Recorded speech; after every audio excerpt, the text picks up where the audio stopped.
자, 여러분들 오늘 우리 문제 봐야죠. 오늘 여러분에게 이제 소개할 문제는 이제 계속의 행정기본법에 있는 내용들이거든요. 그래서 행정기본법상 처분에 대한 문제니까 하나씩 볼게요.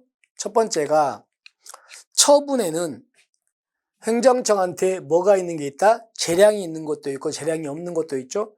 재량이 있는 처분을 재량행위, 재량이 없으면 기속행위라 하는데, 여러분 재량이 있다는 말은 행정청이 해도 되고 안 해도 된다는 얘기잖아요. 근데 재량이 있다고 해서 이 재량은 무한정 재량입니까? 한계가 있습니까? 한계가 있겠죠.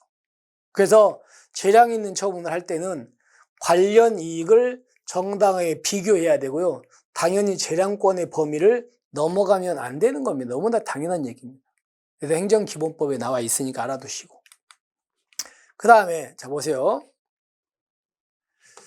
행정청이 A한테 운전면허 취소 처분을 했습니다.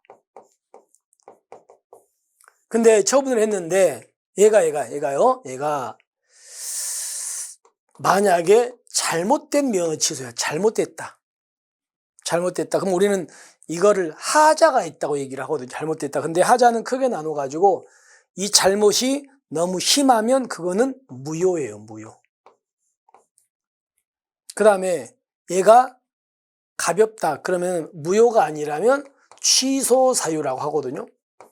근데 여러분들 무효라면 애초부터 무효라는 말은 효력이 없다는 거죠. 그러니까 무효니까 얘는 효력이 없는 거야. 근데 취소 사유는요. 이 말은 무슨 말이냐면 나중에 이제 권한 있는 기관이 취소하기 전까지는 일단 뭐다? 유효입니다. 얘는 유효. 그러니까 행정청이 이거를 취소하기 전까지는 일단은 유효가 되는 거예요. 이걸 우리가 이제 뭐라고 하냐면 이걸 공정력이라고 얘기하거든요. 행정법을 하신 분은 아실 건데 공정력인데 결론은요. 그러면 무효라면 취소하기 전까지는 유효로 봐준다. 그럴 수 없다. 그래서 무효니까 효력이 없으니까 해. 그러니까 결론은요. 보세요. 처분은 권한 있는 기관이 취소, 철회하거나 기관 경과 등으로 소멸되기 전까지는 유효한 것으로 통용된다. 맞는데 여기 때문에 X. 무효인 처분은 포함, 무효든 제외. 무효는 애초에 효력이 없으니까 유효를 안 봐줍니다. 그래서 무효인 이것 때문에 X라는 걸 기억하시면 되겠죠. 그 다음에 행정청은 법령 등의 위반 행위가 어떤 사람이 법령 등을 위반행위가 끝났는데 그때부터 몇 년? 5년이 지나면 해당 위반 행위에 대해서 뭐 할 수 없다? 제재 처분할 수 없습니다. 그러니까 만약에 행정청이 나한테 제재 처분하려면 내가 법을 위반했잖아요. 그때로부터 5년 안에 제재 처분을 때리라는 거예요. 5년 안에. 자, 근데 문제는요. 예외가 있어가지고 5년이 지나서도 제재 같은 걸 할 수 있는 경우도 있습니다. 자, 어떤 경우냐면 당사자가 인허가나 신고의 위법성을 알고 있었다거나, 자, 그냥 과실이 아니고 뭘로? 중대한 과실로 알지 못한 경우. 이런 경우는 5년 지나서도 할 수 있습니다. 보세요. 내가 행정청한테 허가를 해달라고 신청을 했습니다. 신청을 했어요. 그래서 이제 행정청이 나한테 허가를 해줬다고요. 근데 나중에 보니까는 이 사람이 허가 신청을 했는데 이 사람이 허위로 요건이 구비가 안 됐어. 그럼 이 허가를 나중에 이제 뭐 하겠습니까? 취소 같은 거 하겠죠. 인허가 취소하는데 문제는 이 사람이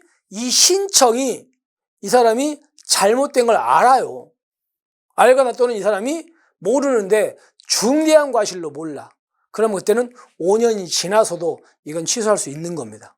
지금 이런 말입니다. 따라서 자, 위법성을 알고 있었거나 중대한 과실로 알지 못한 경우는 5년이 지나서도 이런 처분을 할 수 있다. 아시겠죠? 이렇게 되는 겁니다.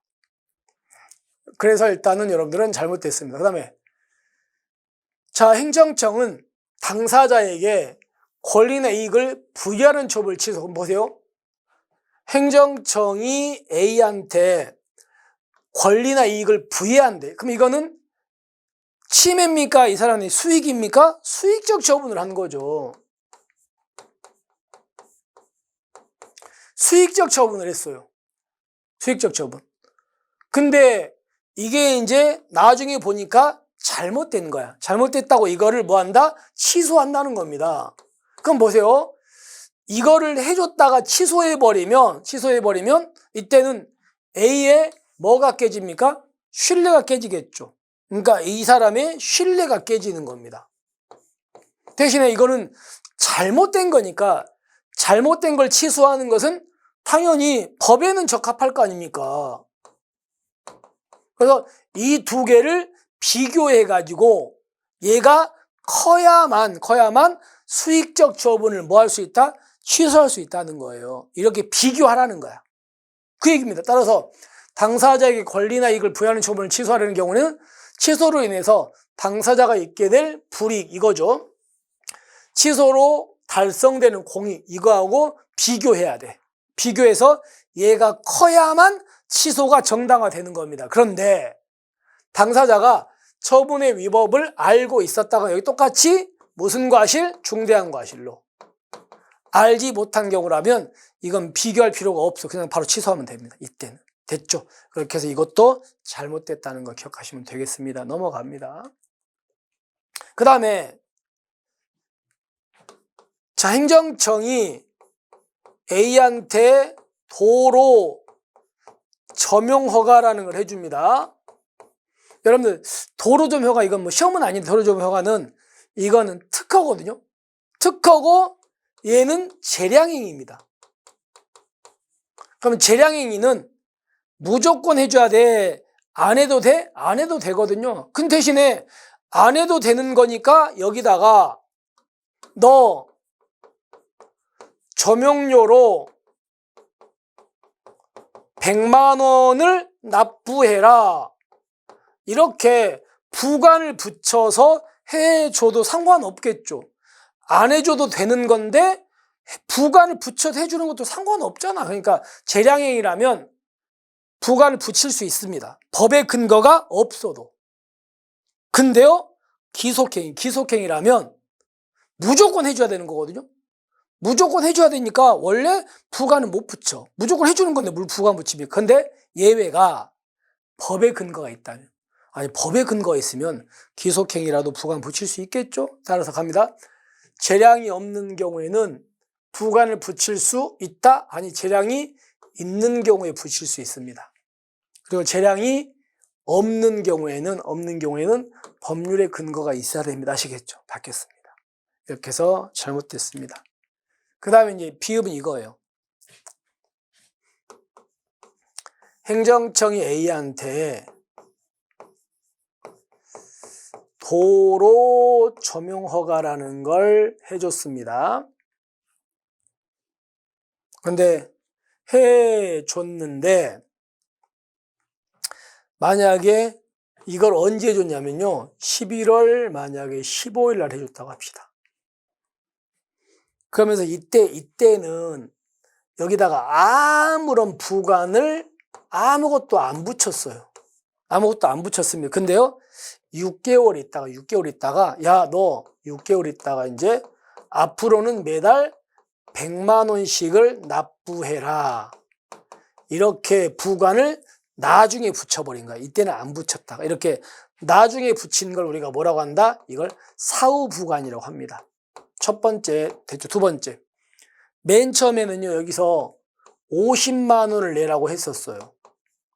그럼 이거는 안 붙인 게 아니고 부관을 붙이긴 붙였죠. 근데 나중에 이걸 100만 원으로 바꿨습니다. 이걸 우리가 부관의 사후 변경이라고 합니다. 다시 한번 부관을 안 붙였다가 나중에 부관을 따로 붙이는 게 사후부관. 부관을 붙였는데 이걸 나중에 변경하는 게 부관의 사후 변경인데, 이 사후부관이나 부관의 사후 변경은 원칙은, 그러니까 원칙적으로 이제 어떨 때만 가능하냐면, 첫 번째가 법에 이렇게 하라고 돼 있으면 가능하겠죠. 법에 써 있으면 가능하지. 두 번째가 이 A 있죠. A, 상대방이 뭐 하면 가능하다? 동의하면 가능해요. 그리고 세 번째가 사정 변경이 생겼습니다. 변경이 생겨가지고 이걸 사후부관이나 부관의 사후 변경을 하지 않으면 목적 달성이 어려운, 이렇게 세 가지라면 그때는 가능하다, 이렇게 돼 있습니다. 법조문에. 따라서 사후부관이나 부관의 사후 변경은 법률에 근거가 있는 경우하고 당사자 동의가 있는 경우에만 허용된다? 아니에요. 뭐가 변경된 경우? 사정 변경돼 가지고 사후부관이나 사후 변경을 하지 않으면 목적 달성이 어려운 경우에도 할 수 있습니다. 세 개야, 세 개. 그래서 잘못된 지문입니다. 그럼 정리합시다. 니은의 무효인 처분은 유효라고 안 봐줍니다. 그리고요, 당사자가 인허가 신고 이후 알고 있었거나 그냥 과실이나 중대한 과실입니다. 그리고 여기도 중대한 과실입니다. 그 다음에 처분의 재량이 있는 경우라면 부관을 붙일 수 있고요, 없는 경우라면 법률의 근거가 있어야 됩니다.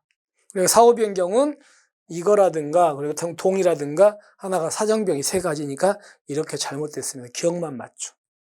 자, 이렇게 해서 우리가 행정기본법상 처분과 관련된 문제를 한번 쭉 훑어봤습니다. 됐죠? 여러분께서 이제 혹시라도 틀린 부분이 있다면 틀리지 않게 다시 한번 꼼꼼히 챙기시고요. 꼭 책을 보시기 바랍니다.